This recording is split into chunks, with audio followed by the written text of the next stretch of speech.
हिजाब विवाद पर बिहार के सीएम नीतीश कुमार लगातार घिरते नजर आ रहे हैं।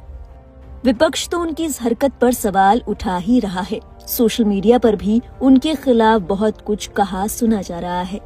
अब हिंदू धर्म गुरुओं ने भी नीतीश कुमार के रवैये को गलत बताया है, उनकी निंदा की है, जिसका वीडियो सोशल मीडिया पर खूब वायरल हो रहा है। इनमें सबसे पहला नाम है शंकराचार्य अविमुक्तरेश्वरानंद का।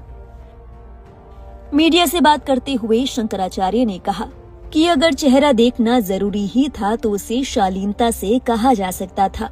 बातों ही बातों में शंकराचार्य ने तंज कसते हुए कहा कि जब किसी व्यक्ति के मानसिक संतुलन में कमजोरी आती है तो इस तरह की घटनाएं होती हैं। मीडिया से बात करते हुए शंकराचार्य ने कहा, यदि प्रमाण पत्र के लिए महिला का चेहरा देखना जरूरी था तो उनसे शालीनता से कहा जा सकता था वो स्वयं का चेहरा दिखाएं। आप कह देते कि अपना मुंह खोलो, बगैर देखे प्रमाण पत्र नहीं देंगे। हाथ पकड़कर बुर्का हटाना कहां तक उचित है? जब किसी व्यक्ति के मानसिक संतुलन में कमजोरी आ जाती है तो इस तरह की घटनाएं बार बार होती हैं और आगे भी हो सकती है। इसका खामियाजा न सिर्फ उनकी पार्टी बल्कि पूरे देश को भुगतना पड़ता है। अब नीतीश कुमार को विराम लेना चाहिए और अपनी पार्टी के किसी नए नेता को आगे बढ़ाना चाहिए, जबकि स्वयं मार्गदर्शक की भूमिका निभानी चाहिए। शंकराचार्य से ही मिली जुली बात कथावाचक देवकी नंदन ने भी की। उन्होंने कहा कि नीतीश कुमार कई साल से सीएम हैं। अब समय है कि वो ये जिम्मेदारी किसी युवा को सौंप दे।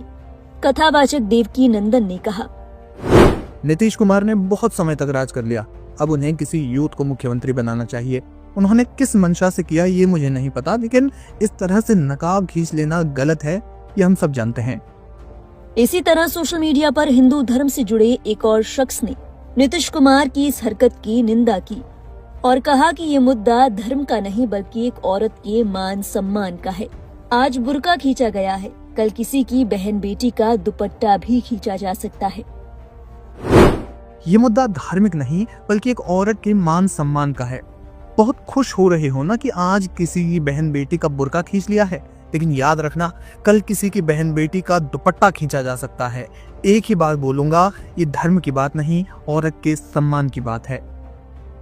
गौरतलब है नीतीश कुमार हिजाब विवाद लगातार तूल पकड़ता जा रहा है। इस मामले को लेकर नीतीश कुमार पर एफआईआर भी दर्ज की जा चुकी है। विपक्ष नीतीश कुमार पर लगातार हमलावर है। नीतीश कुमार से माफी मांगे जाने की मांग हो रही है। नीतीश कुमार को लेकर ये तक कहा गया कि उम्र के साथ उनका मानसिक संतुलन खराब हो गया है।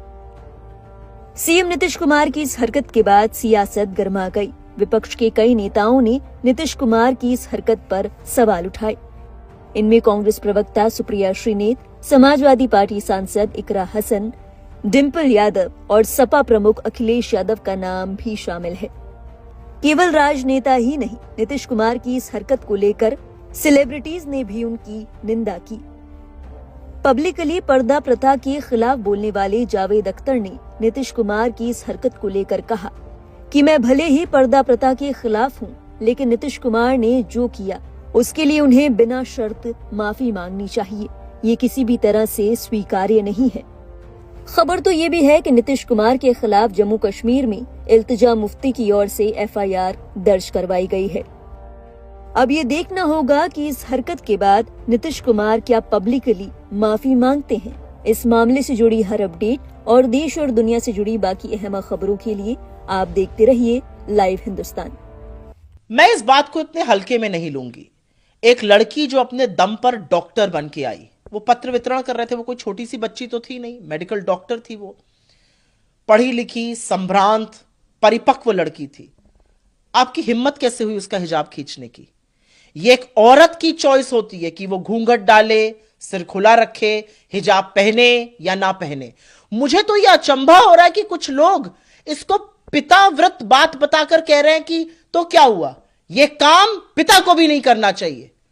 आप एक किसी की चॉइस से, आप किसी के ये चुनाव से आप डिसएग्री कर सकते हैं, आप डिसरिस्पेक्ट नहीं कर सकते। इनकी हिम्मत कैसे हुई एक लड़की के गिरेबां पे हाथ डालने की, और उसको जस्टिफाई किया जा रहा है। मुझे तो लगता है नीतीश जी कितने स्वस्थ हैं उस पर भी सवाल है। देखिए, वो कोई नहीं होते हमें बताने वाले। ये एक आजाद देश है और न वो इस देश के राजा हैं, न इस देश के कोई संविधान उनके अधीन है, ऐसा नहीं है। ये देश आजाद देश है। आजाद देश के हम आजाद नागरिक हैं और हमारे अधिकार हमें संविधान से मिलते हैं। अभी तक ये देश संविधान पे चलता है, तो वो कोई नहीं होते हमें बताने वाले। वो अपनी शाखा को अपने हिसाब से चला सकते हैं, लेकिन वो इस देश के मुसलमानों को या किसी को भी कैसे जीना है, क्या करना है, बताने वाले कोई नहीं होते। लेकिन दूसरी तरफ जिस तरह से नीतीश कुमार ने एक महिला को अपॉइंटमेंट लेटर दे रहे थे और बुर्का उनका हटाया, हिजाब हटाया, ये और इसको भी समर्थन कर रहे हैं केंद्रीय मंत्री गिरिराज सिंह। जी, बहुत शर्म की बात है कि आज महिला के सम्मान की बात जो सरकार करती है, इस तरीके से एक महिला जो अपनी मेरिट पे उस जगह तक पहुंची थी जहां उन्हें पुरस्कारित किया जा रहा था, वहां पर उनको शर्मसार किया गया मुख्यमंत्री द्वारा।